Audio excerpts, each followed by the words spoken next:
बाजी प्रभु देशपांडे का जन्म चंद्रसेनीय कायस्थ प्रभुवंश के एक परिवार में पुणे क्षेत्र के मावल प्रांत में हुआ था। पन्हाला दुर्ग पर आदिल शाह का आक्रमण। शिवाजी महाराज ने अपनी सेना को पन्हाला किले के इर्द गिर्द इकट्ठा कर लिया था। आदिल शाह को किसी तरह खबर मिल गई। उसने तुरंत अपनी एक विशाल सेना के द्वारा पन्हाला किले के समीप एक तीव्र हमला बोल दिया। हमला इतना भीषण था कि मराठा सेना को भारी नुकसान का सामना करना पड़ा। वहां से निकलकर बचना शिवाजी महाराज के लिए अति महत्वपूर्ण हो गया था। युद्ध कई माह तक चलता रहा। आदिल शाह का सेनापति सिद्दी जौहर अपनी जेहादी सेनाओं के द्वारा खूब कहर बरपा रहा था और उसने काफी सफलता भी हासिल की। जब उसने मराठा सेनाओं की रसद और संपत्ति को नष्ट कर दिया, हमले को नाकाम करने के सभी उपाय विफल हुए जा रहे थे। शिवाजी महाराज के कुशल सेनापति नेताजी पालकर ने भी हर संभव प्रयास किया। अंततः शिवाजी महाराज ने एक अति गोपनीय विकल्प चुना। आदिल शाह की 10,000 सैनिकों की जेहादी सेना से बचना एक जटिल कार्य था। शिवा नावी का बलिदान। इसी योजना के अंतर्गत एक रात्रि को 600 बेहद ही चुनिंदा और सक्षम योद्धाओं की टोली को लेकर शिवाजी महाराज और बाजी प्रभु इस योजना को अंजाम देने के लिए निकल पड़े। वे दो गुटों में बंटे।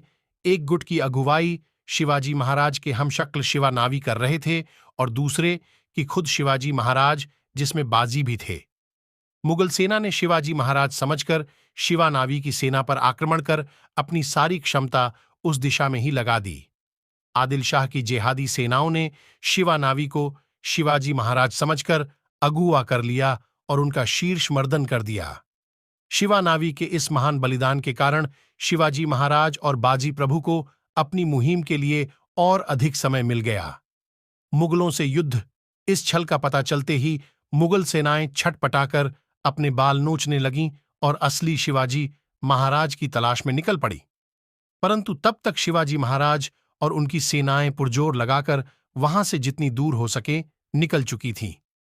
मुगलों की 4,000 सैनिकों की फौज को चकमा देते हुए सेना के अश्वों का दौड़ दौड़कर जब सारा बल समाप्त होने की कगार पर ही था, तभी वे घोड़खिंड दर्रे तक पहुंच गए।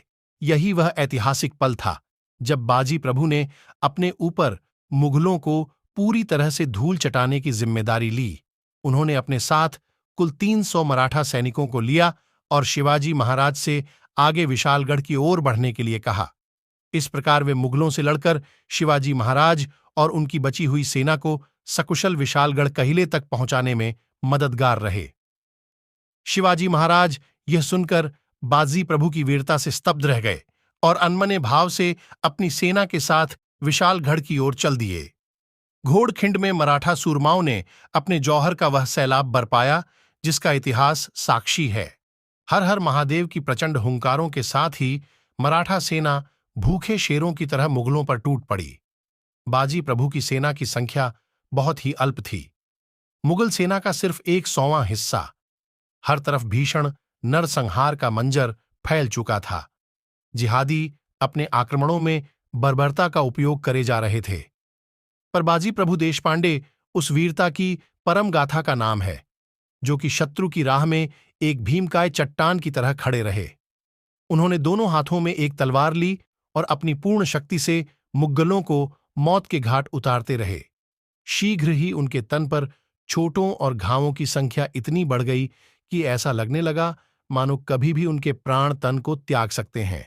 परंतु अपने मनोमस्तिष्क की असीम गहराइयों में समाये उस विश्वास और शक्ति के चलते वे अपनी अंतिम सांस तक लड़ते रहे और जिहादी मुगलों को छठी का दूध याद दिला दिया।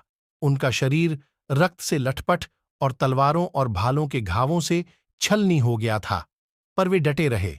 वे तब तक डटे रहे जब तक उन्होंने उन 3 तोपों के दागे जाने की ध्वनि नहीं सुन ली जो शिवाजी महाराज के विशालगढ़ किले में सुरक्षित पहुंच जाने के चिन्ह के रूप में पूर्व निर्धारित की गई थी। वीरगति। उधर शिवाजी महाराज की सेना को भी विशालगढ़ में पहले से मौजूद एक और मुगल सरदार की सेना का सामना करना पड़ा।